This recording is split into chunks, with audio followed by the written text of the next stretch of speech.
Thank you. Thank you. It's a real privilege to be here. I want to thank Professor SamuelsThe and Mr. Rick Goldberg for giving me this opportunity. I also want to acknowledge my good friend and colleague from Boston University, Paul Cassell, who's a new postdoc here at ASU. It's really, that was a real icing on the cake for us to have this opportunity to see each other once again. I want to begin with a story. I'm a rabbi, I can't help it. So there's a zookeeper, let's say at the Phoenix Zoo, and he passes by the chimpanzee cage one day, and he sees a chimpanzee reading two books. In one hand, he's holding Darwin's Origin of the Species, and in the other hand, he's holding the Bible.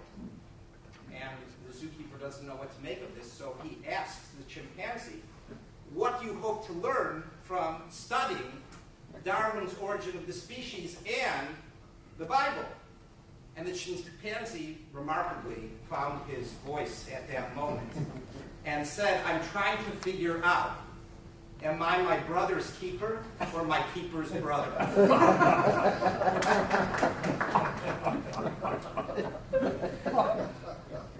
If you remember one thing, it's that joke. So,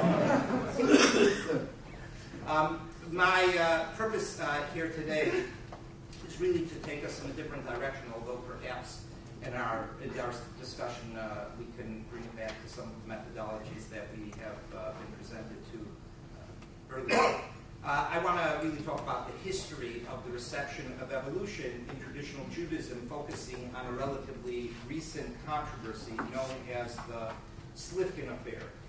In September of 2004, 8 years ago, a major controversy erupted within the Orthodox Jewish community regarding Jewish religious views on natural science.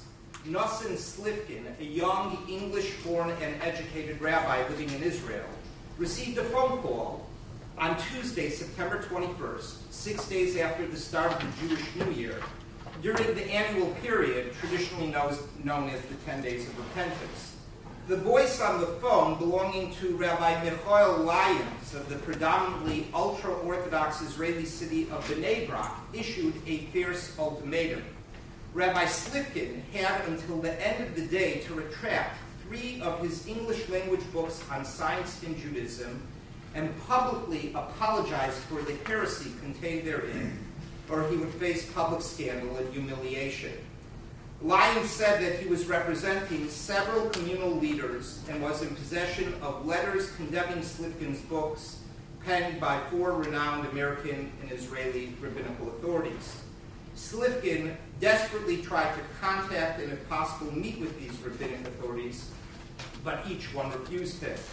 By Friday afternoon, the eve of Yom Kippur, Judaism's holiest day, the walls of buildings, schools, and synagogues in Orthodox communities throughout Israel, including Sifkin's own neighborhood of Ramat Beit Shemesh, which some of you may recognize from this past year's news about the Haredi protests outside of a modern Orthodox school, purportedly for the reason that the modern Orthodox girls who were attending an elementary school weren't dressed modestly enough.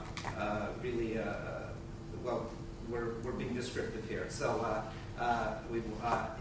all over this neighborhood had been plastered with Hebrew broadsides banning Sifkin's books as heresy and prescribing the Orthodox community from maintaining him as a teacher. Over the next few months, the controversy, now known as the Sifkin affair, continued to escalate, with further circulation of the ban with added signatories of prestigious Israeli and American ultra-Orthodox rabbinical authorities, additional rabbinic letters of condemnation, articles covering the affair in the Anglo-American and Israeli press, numerous blog discussions sharing opinions and gossip, and letters both for and against Sifkin's views by lesser-renowned rabbis, religious academics, and lay people. Sifkin has archived many of these documents on his websites, appending his own and others' responses and enjoinders. Today, I will present the Sifkin affair and analyze the American Orthodox Jewish response to it, primarily the American Orthodox Jewish response. I shall argue that there are 2 primary components in the controversy. One, a theological debate regarding how to approach seeming conflicts between science and Jewish tradition. In other words, am I my keeper's brother?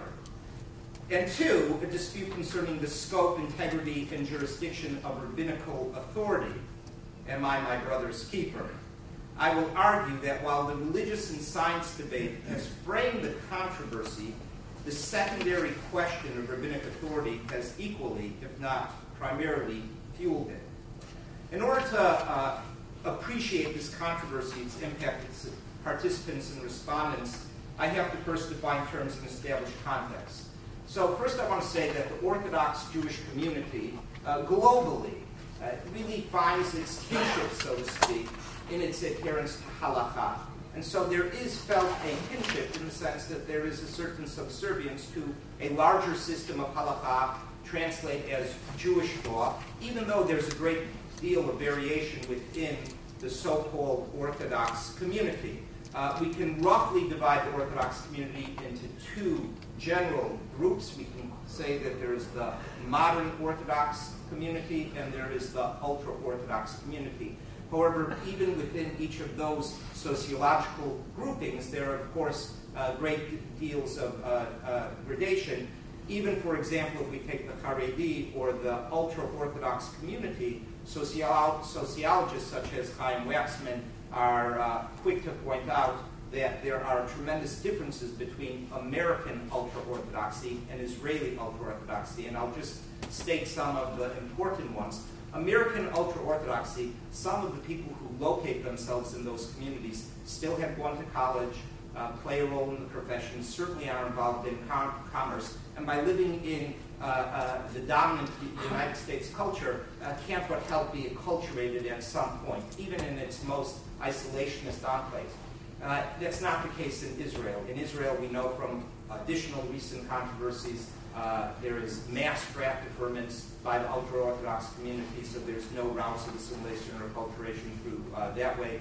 There's a great deal of isolationism, and there isn't secular education either at the secondary or college, certainly not the university level. So but one of the interesting things is that American ultra-Orthodoxy and Israeli Orthodoxy, although they are sociologically different, their authority figures are still the same. And the Israeli ultra-Orthodox authority figures are seen more authoritatively in many ways than their American counterparts. And so these are some of the terms and some of the communities that we have to understand to appreciate this controversy. Now, the other thing I would share via introduction is that Sifkin himself, Nosson is more of the Ashkenazis Yiddish way of pronouncing his name. In modern Hebrew, we'd call him Natan Sifkin. He also had a foot in two different worlds. He was primarily raised in a more modern Orthodox family. He attended more ultra-Orthodox schools. He married a woman from a modern Orthodox community, and he taught in outreach institutions of advanced learning, what we call Baalei Tshuva, yeshivot in Israel.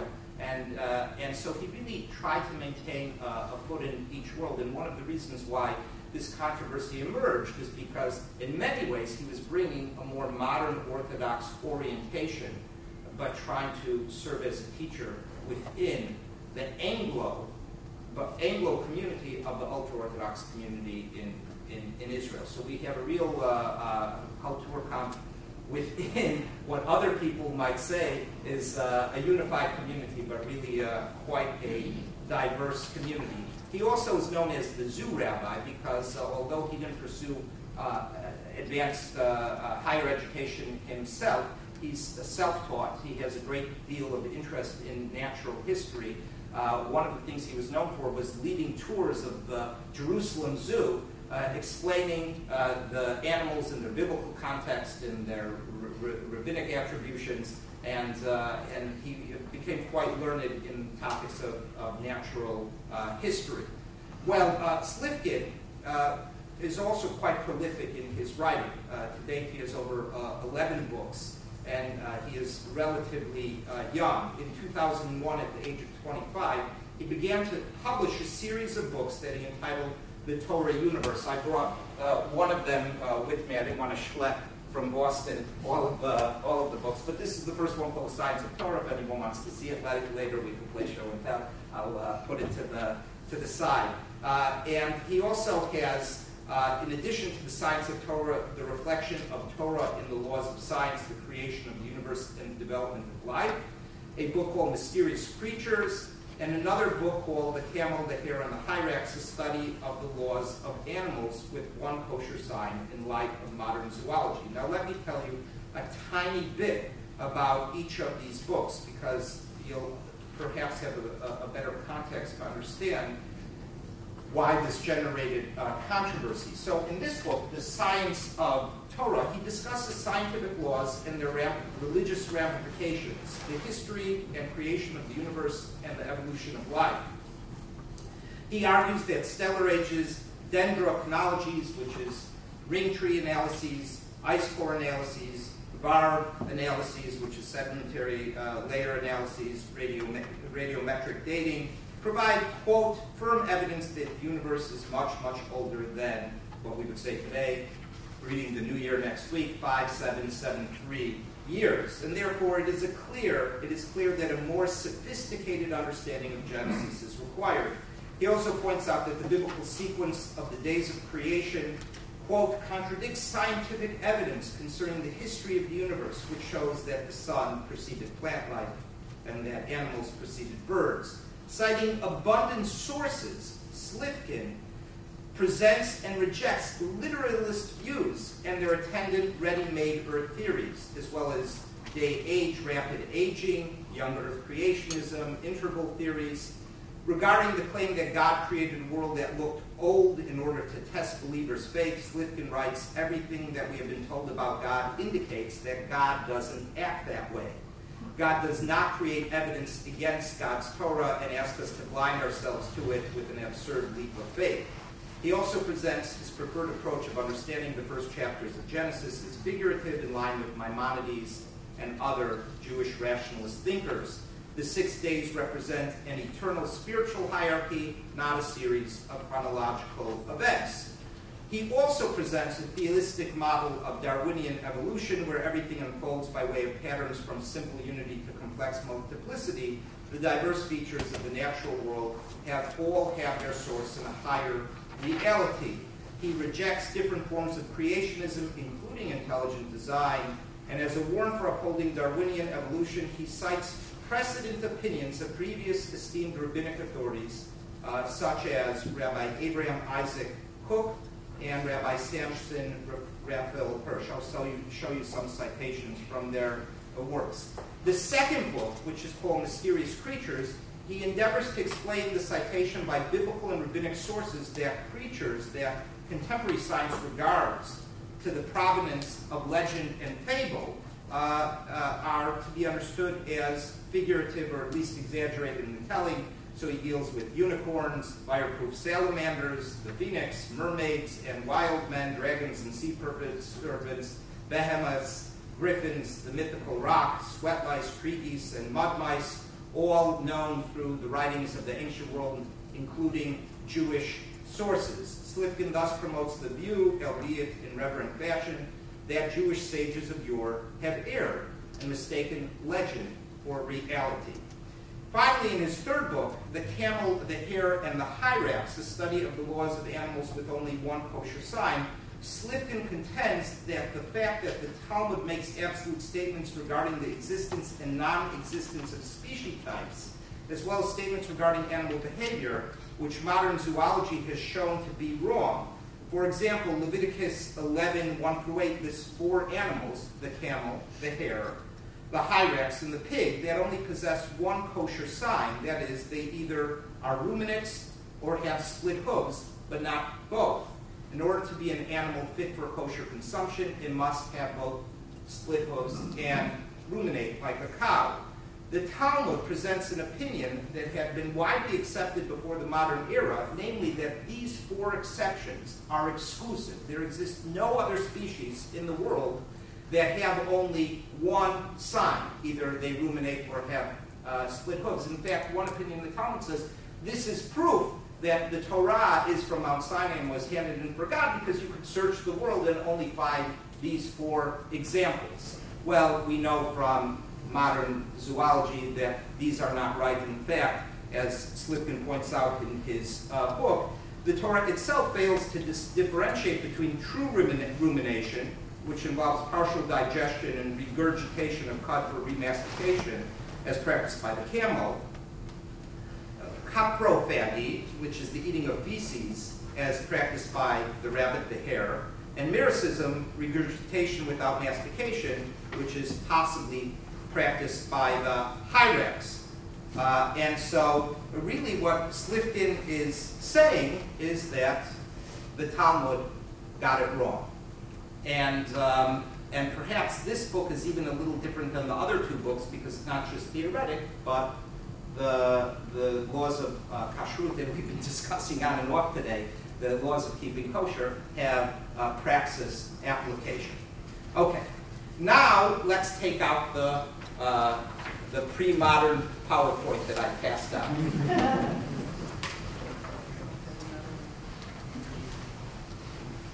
So the first 2 sources. Oh, some of you don't have it? There weren't enough copies to come around? We'll share. Okay, if there are not enough copies to go around, please share.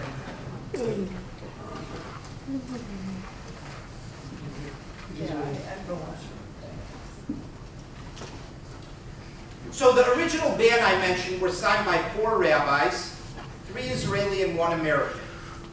Here are translations of their letters. All of their letters were written in Hebrew. They're condemnatory letters. So take a look at source number 1, a letter of Rabbi Yitzchak Shiner, who is a Rosh Yeshiva, Dean of a Talmudic Academy, Yeshiva Kamenetz in Bnei Brak. He's also a member of a council of supreme religious sages known as Moetzet Gedolei HaTorah. And he writes like this: as one who knows the English language, I hereby testify before you that a Torah scholar concerned for the honor of the Torah and proper Jewish belief came to me and showed me books written by an individual named Sifkin, which are hair-raising to read. Perhaps I transgressed the obligation to tear kriya, that means to rend his garment, when confronted with things that appear to be complete heresy against all that is accepted and known according to our faith ever since the Torah was given on Mount Sinai. He believes that the world is millions of years old, all nonsense, and many other things that should not be heard and certainly should not be believed. In short, these books cannot be brought into the home of one who believes in God and his Torah. This letter, at least on the surface, seems to be only concerned about a seeming contradiction between claims made by modern science and a literalist reading of Scripture. But take a look at the second letter, which was part of this original batch. This is in the middle of the letter, but it continues, and he also writes, this is a different rabbi, this is a rabbi from America, Rabbi Eliezer Wachvogel, Dean of Yeshivat South Fallsburg in South Fallsburg, New York, that's part of the Catskills. And he also writes that our holy Talmudic sages of blessed memory can err in worldly matters, God forbid. And therefore they can err in Jewish law as well, God forbid. As he wrongly proves from the Talmudic tractate Horiot, which deals with judicial error, all nonsense. And the whole book is filled with similar instances of total heresy. And even regarding the parts that are not total heresy, he who reads them and accepts his writings will eventually become a total heretic. And furthermore, even what is not heretical is expressed in a way only a heretic would speak. Now, Sifkin, like I mentioned on his website, he documents much of this literature, including his own responses. Initially, he responded to this because, again, his detractors refused to meet with him, and the broadsides went up all over Israel. He writes in his rejoinder, general response to the charge of heresy, it is difficult to provide a detailed response to the text on my books since they are very vague. In many months that have elapsed since the condemnations were issued, there have been There's still not been any detailed explanations given by the signatories. None of the signatories contacted me to explain their objections in any detail, and all of those whom I tried of my own initiative to contact refused to meet or speak with me. Now, Sifkin isolates 4 charges that he says have been brought against him. Charge number 1, that it's genuinely heretical to believe that the universe is billions of years old. Charge number 2 is genuinely heretical to believe that the sages of the Talmud erred in scientific matters. Charge number 3, the above positions are not actually heretical, but they are not the preferred approach in the yeshiva world, and therefore they are dangerous and should be prohibited. And charge number 4, the tone of the books is wrong. The author takes science as a given, which means authoritative, and makes Torah suited, and writes without the proper reverence for Torah sages. Now, if I would ask you to categorize these 4 charges, I think that they neatly break down into 2 categories. Charge number 1 and 3 belong to the seeming conflict of science and religion. Charges number 2 and number 4 are about rabbinic authority. There we have our 2 issues that are undergirding this controversy. Now, Sifkin's book is far from a non-traditionalist book. It highlights the issues. He certainly, I would say, promotes those views in Jewish tradition that aspire to find confluence or congruence between science and religion. Certainly, at least the separation, the 2 non-overlapping magisteria of saying that one doesn't necessarily have to contradict the other. He certainly doesn't adopt a warfare thesis, and he also certainly invites a conversation for those who are familiar with the science and religion dialogue. Those are Ian Barber's 4 famous paradigms of conflict, or congruence, or separation, or conversation, or dialogue. And he certainly takes that approach. And he has pedigreed, as I mentioned before, authorities who, while they don't offer a systematic explanation of how traditional Judaism, traditional Jewish thought actually is congruent with evolutionary theory, at least on the surface, they claim there's either congruence or at least there's no conflict. To give you 2 examples, I cited them before. Rabbi Abraham Isaac Cook, the chief rabbi, British Mandate Palestine, an autodidact, really an extraordinary theologian and thinker. He was a mystic, and he thought that evolutionary theory, this is a quote from one of his letters, which is now achieving such worldwide acclaim, coincides with the lofty doctrines of Kabbalah more than any other philosophical doctrine. And Rabbi Samson Raphael Hirsch of Frankfurt am Main, the father of German Jewish neo-Orthodoxy in the 19th century, he himself writes, even if this notion, the transmutation hypothesis, were ever to gain complete acceptance by the scientific world, Judaism, in that case, would call upon its adherents to give even greater reverence than ever before to the one sole God who, in his boundless creative wisdom and eternal omnipotence, needed to bring into existence no more than one single amorphous nucleus and one single law of adaptation and heredity in order to bring forth out of what seemed to be chaos, but in fact was a very definite order, the infinite variety of species that we know today. So these are just 2 examples of many, many sources that he'll bring to show that there can be, at the very least, a dialogue, if not a confluence, between science and religion. However, as we read before, his work was deemed completely heretical, even though he cited such sources as Hirsch and Cook and Maimonides, etc. To give a sense of the impact, there is an authority, some of you may have read about him in the newspaper. He recently passed away. Then he was 91 years old. It's 8 years hence, so he just passed away at 98 years old. I don't think he made it to his 99th birthday. Rabbi Shlomo Shlomo Yosef Elyashiv, and he also signed on to the ban at a certain point. At that point, all of his books were taken out of Jewish bookstores. His articles that had been on websites were removed from the website. He was banned from teaching in institutions. He was really in excommunication. He was shunned. He was a persona non grata. Now here I want to get not to the Israeli response, but to the American response, because it is very interesting. American ultra-Orthodox Jews, some were, clearly on the bandwagon, but others were very embarrassed. It's a very un-American thing to do, to ban and to excommunicate.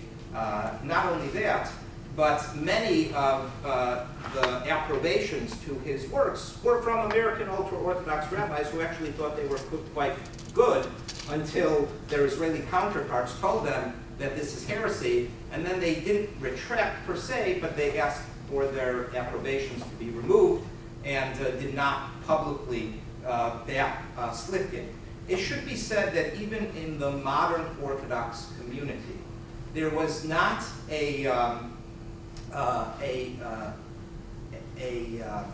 adversarial position taken against these ultra-Orthodox rabbinical authorities.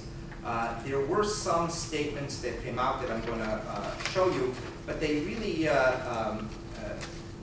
I guess, took a backdoor method to make their position known.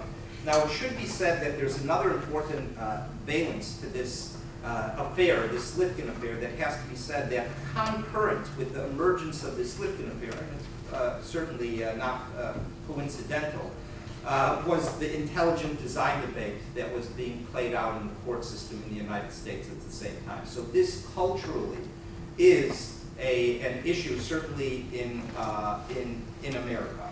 So, for example, if you take a look at source number 8, this comes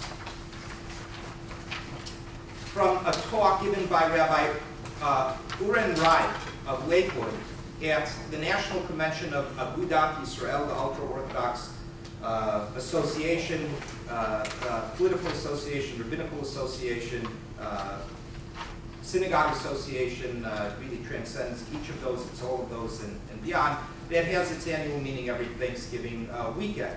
So he, for example, this is what he said. Unfortunately, I don't know where or why this is that people have been doubting the integrity of Talmudic assertions regarding science. But recently, there's been a spate of all kinds of publications. I don't know where they've come from, questioning things that have been mikubal midor dor, accepted from generation to generation, that every child learns together with his mother's milk. There's a tremendous emunah faith that these people have for scientists in the outside world. Everything they say is Kadosh HaKadoshim, Holy of Holies. And then we have to figure out, according to what they say, how to fit in the Gemara, the Talmud, and this newfangled discovery that the scientists have taught us. These same scientists who tell you with such clarity what happened 65 million years ago, ask them what the weather will be like in New York in 2 weeks' time. He doesn't mention Sifkin by name, but he's clearly referring to Sifkin's books. And once again, if I would ask you to highlight, what is his primary concern? Is it the seeming conflict of science and religion? Or is it the inerrancy of rabbinic authority? If we just jump to source number 10, I'll give you another example of this. Rabbi Aaron Feldman, the Rosh Yeshiva of Baltimore's Near Israel Yeshiva, was an early supporter of Sifkin. In fact, I think he even wrote an approbation to one of his books. However, when the Israeli ultra-Orthodox rabbis banned his books and pressure started to build, he actually changed his mind and came out against Sifkin. And this is what he publicized. He wrote, probably the public issue is most damaging to the honor of Torah and to its leaders in recent memory. That's known as the Sifkin affair. As a result, many thoughtful, observant Jews were beset by a crisis of confidence in the judgment of the signatories. This was an extremely vital crisis, since these authorities constitute some of the greatest Torah leaders of our generation, authorities upon whom all the Jewish people rely for their most serious decisions. More important, and threaten to make any of their future signatures on public announcements questionable. The irony of it all is that the books, which had originally been written to defend the honor of Torah, became one of the most potent vehicles in our times for weakening the authority of Torah. If you note, he doesn't attack the substance of the books. He attacks their impact. Now, the modern Orthodox Rabbinical Association, I happen to be a member of this rabbinical association called the Rabbinical Council of America. At this time, while everything is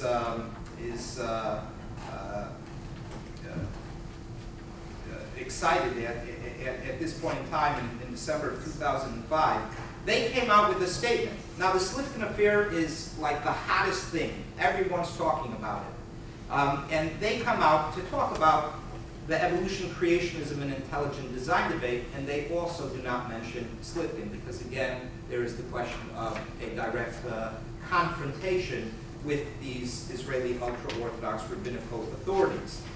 They write, in light of the ongoing public controversy about evolution, creationism, and intelligent design, the Rabbinical Council of America notes that significant Jewish authorities have maintained that evolutionary theory, properly understood, is not incompatible with belief in a divine creator, nor with the first two chapters of Genesis.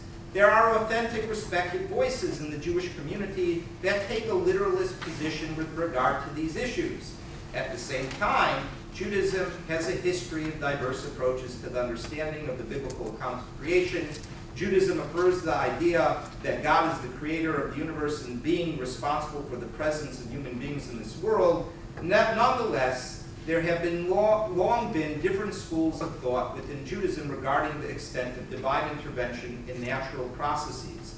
One respected view was expressed by Maimonides, who wrote that we should endeavor to integrate the Torah with rational thought, reaffirming that events that take place in accordance with the natural order wherever possible. All schools concur that God is the ultimate cause and that humanity was an intended end result of creation. For us, these fundamental beliefs do not rest on the purported weakness of evolutionary theory and cannot be undermined by the elimination of gaps in scientific knowledge. Judaism has always preferred to see science and Torah as two aspects of the mind of God.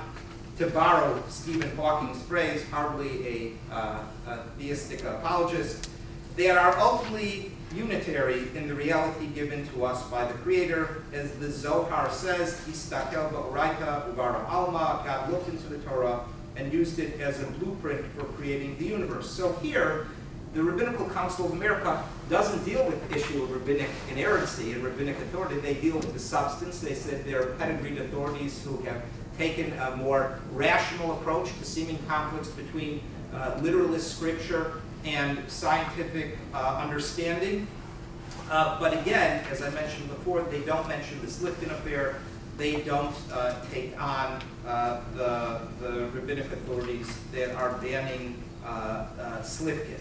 Now, it should be said that one could propose at least two theories of rabbinic inerrancy. One, I think, would be a strong theory, which is that the rabbis are right.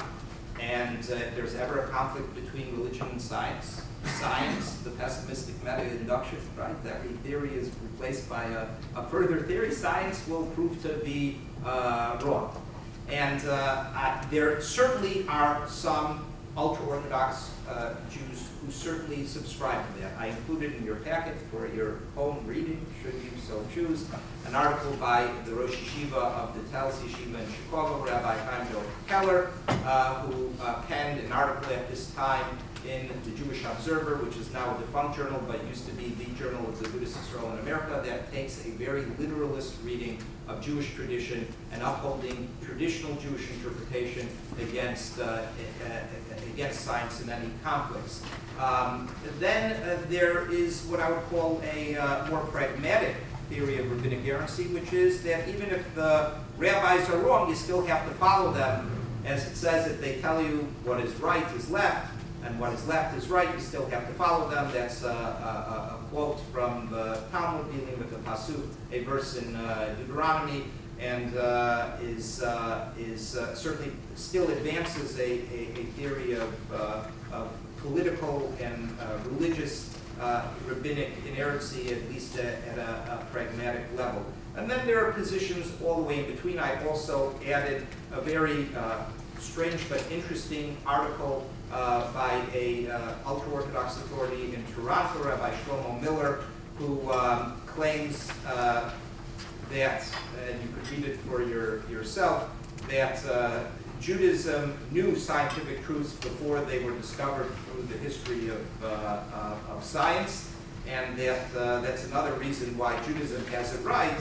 And when science concurs with Judaism, it's right. When it doesn't concur, then it has yet to learn.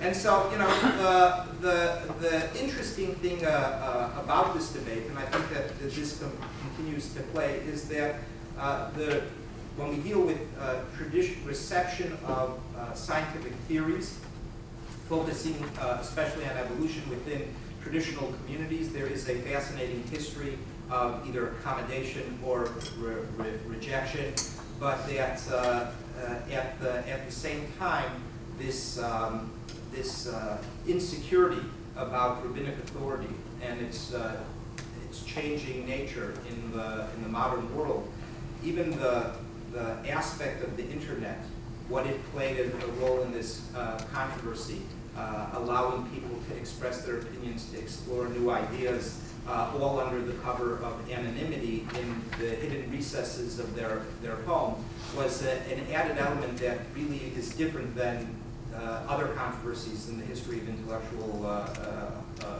history of Jewish ideas.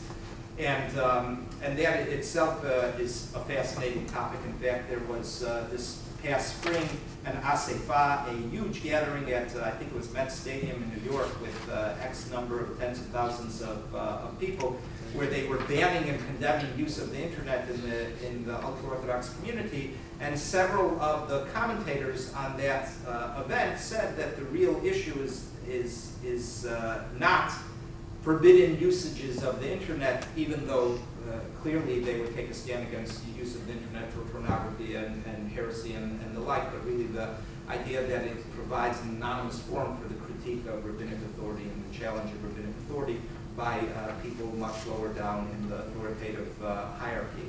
And so the Sifkin affair is just a fascinating historical episode in the history of the reception of science in the traditional Jewish community, and some of the Platonic changes that are happening with regard to rabbinic authority in this community. Thank you. Let me ask a political question. How much of the move in America, you're sure that mostly has been a difference. How much is this direction in the American Orthodox community due to the political and cultural alliance with the political right to regard rather than something? That's a good question. I don't think that has been fully researched. There's certainly correlations between both political matings of conservative political groups in America that share at least certain features on their political agenda with Orthodox groups. And then there are also much lower level correlations of, for example, if you're looking for science books to use in your yeshiva curriculum, are you going to get the best advanced biology books and perhaps rip out the pages that deal with evolution, or are you going to perhaps subscribe to creation science books, which are put forward by parts of the evangelical community or the conservative right? And so I think there are people who are looking at this. I just don't know that research. Please. And I thought this was a really terrific presentation, but as far as I can tell, although you did a lot of work putting it together, it was a kind of a report on what happened. Your final remark sounded like you were alluding to changes within the Orthodox community is reflected in this, and perhaps because of it. Now, I guess the first question is, am I right about that? And do you see, I mean, the way you broke out, you know, the Haredi community in Israel is a Guinea, the Haredi community in America is kind of a Guinea, and the modern Orthodox community is further. And so no, well, I hope I did a little more than that. But what I try to accomplish in my paper, upon which this presentation is based, is an analysis of the controversy that it is not just about its purported seeming conflict between a literalist reading of tradition and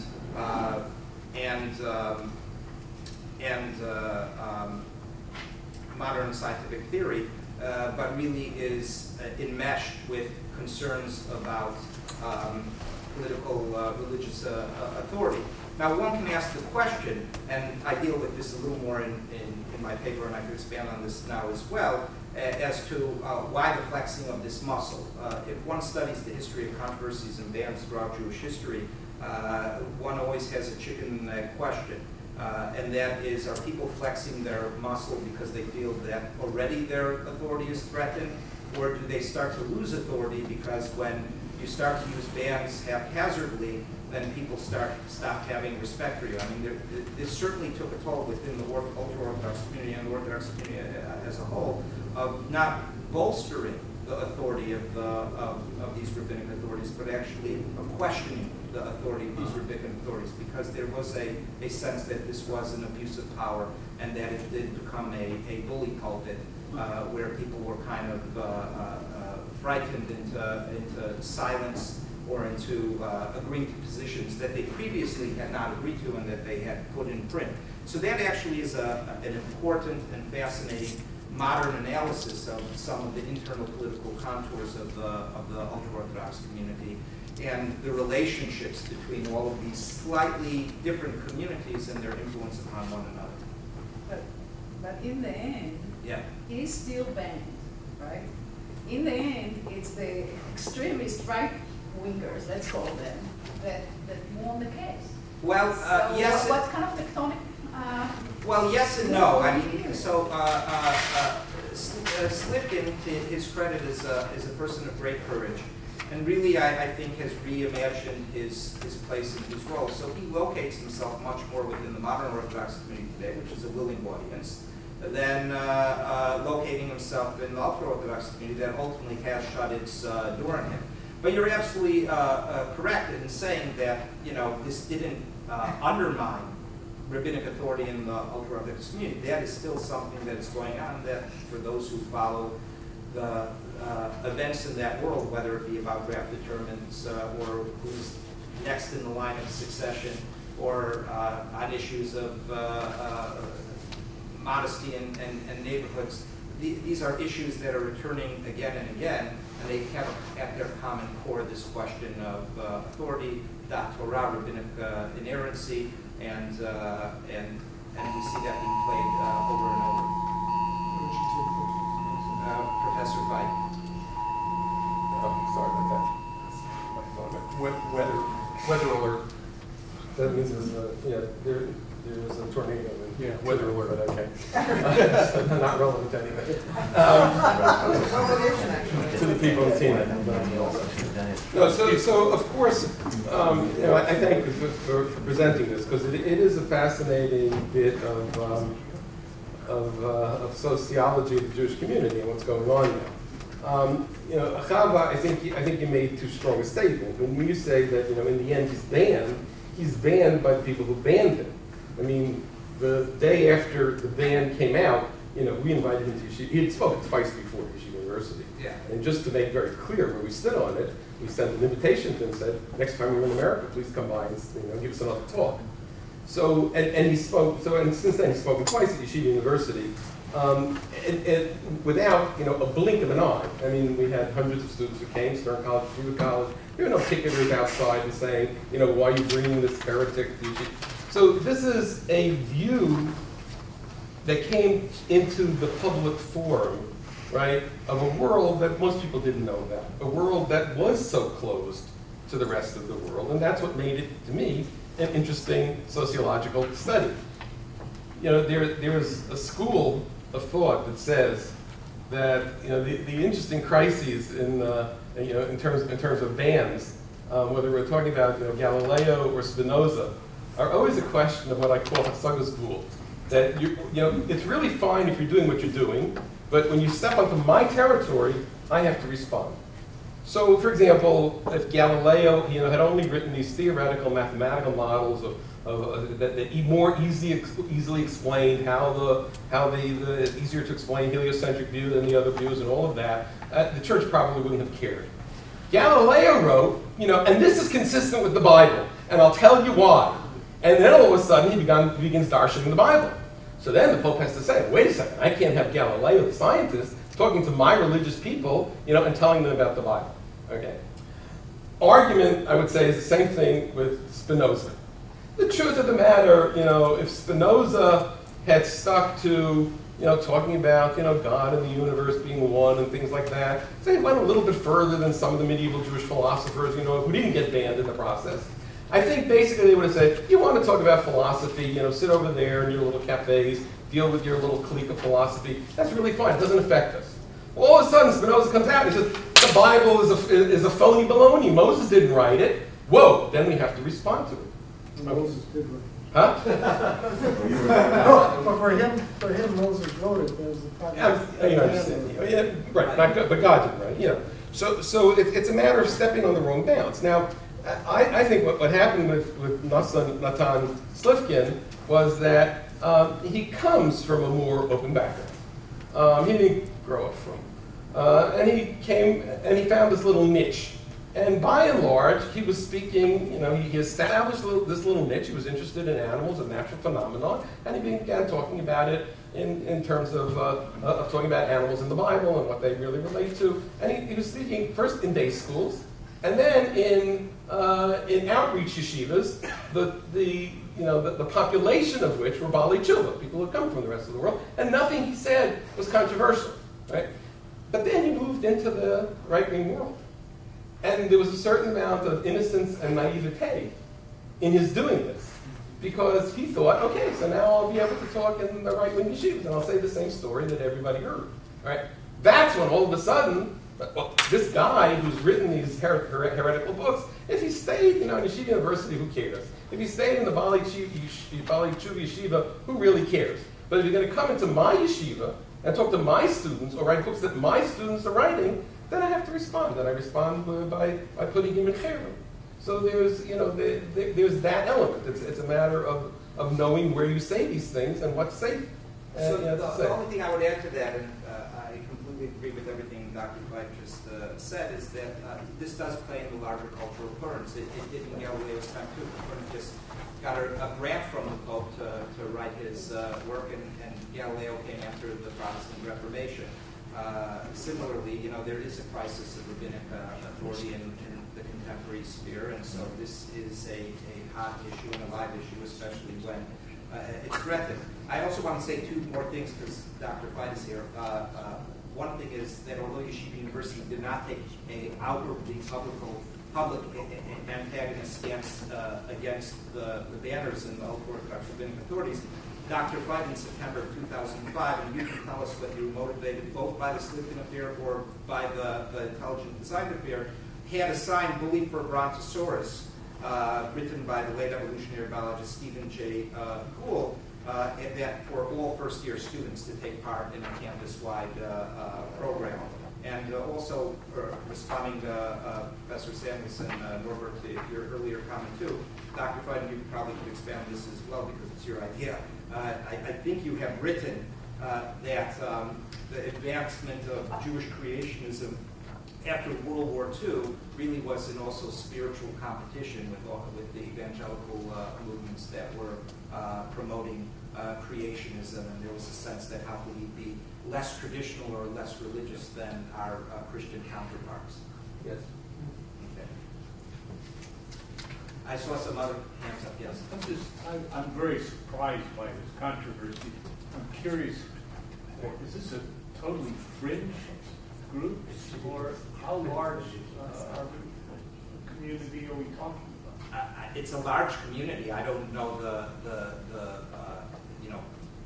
the statistics, the numbers offhand, but worldwide, you're talking a couple 100,000 adherents of ultra-orthodoxy at the very least. An impact for that. Carl's always very optimistic. Yeah. Hasn't the social reality of the Orthodox community in America that when there are strong voices that come over to the right, it does have the effect of pulling the Orthodox community further up the north? You're modern Orthodox.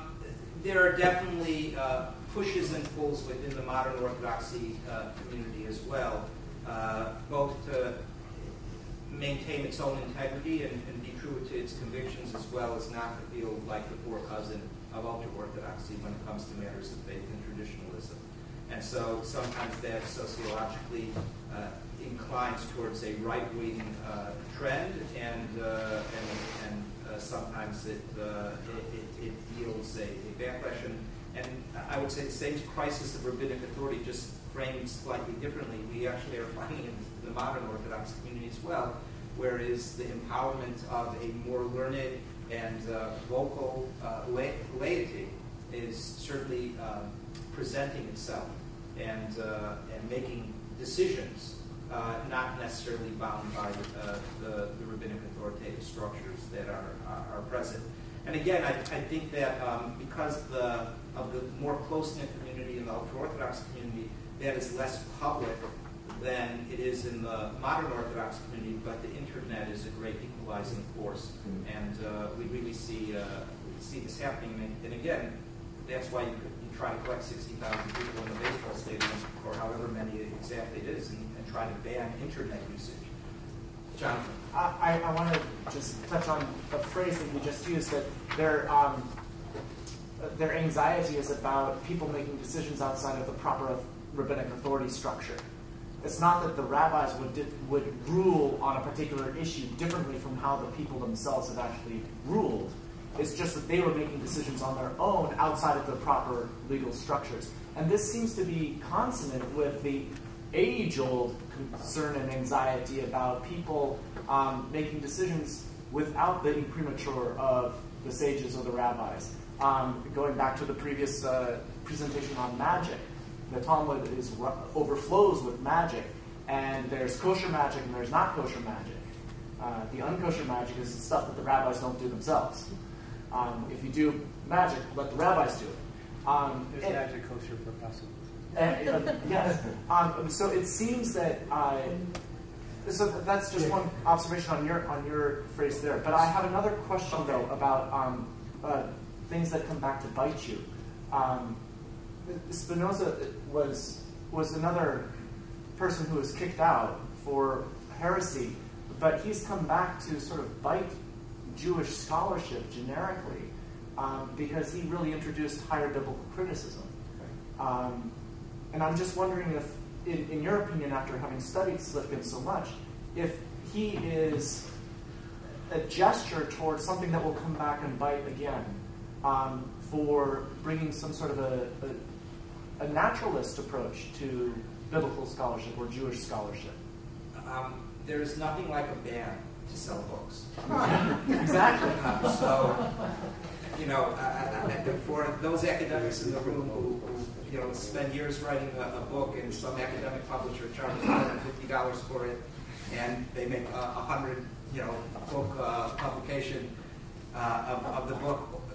Beg these rabbis to ban your book. The best thing.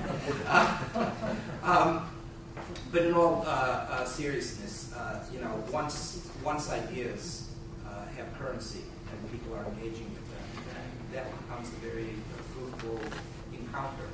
And so I'm not a prophet. I can't tell you in what way this will play out. But the Sifkin affair did give more prominence to the question of what is the relationship science and religion. Where do we place our authority in terms of science as a cultural authority and rabbinic authority as an ongoing cultural authority? I think you're right in saying that there are continuities with age-old controversies and tensions and debates, but history never exactly repeats itself, so there are discontinuities as well, and this certainly is located at the end of the 20th and beginning of the 21st century, and the challenges that face these communities. Yeah, somewhat along the same lines, is anyone comparing this controversy to the backlash against Maimonides?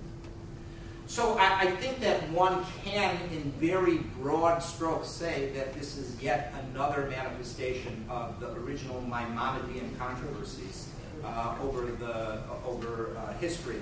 And I, in my paper, make that point in just one line.